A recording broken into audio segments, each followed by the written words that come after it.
Ratusan ton ikan keramba Danau Maninjau mati, kerugian miliaran rupiah.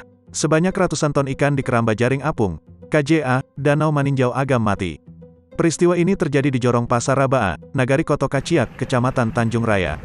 Wali Nagari Koto Kaciak Syawaldi saat dikonfirmasi membenarkan hal ini.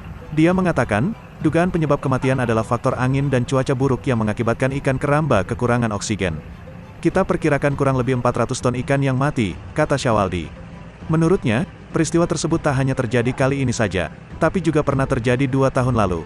Akibat kejadian ini, para petani keramba menderita kerugian miliaran rupiah, sebab harga 1 kilogram ikan bisa mencapai harga Rp20.000.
Jangan lupa subscribe, share, komen, dan like ya.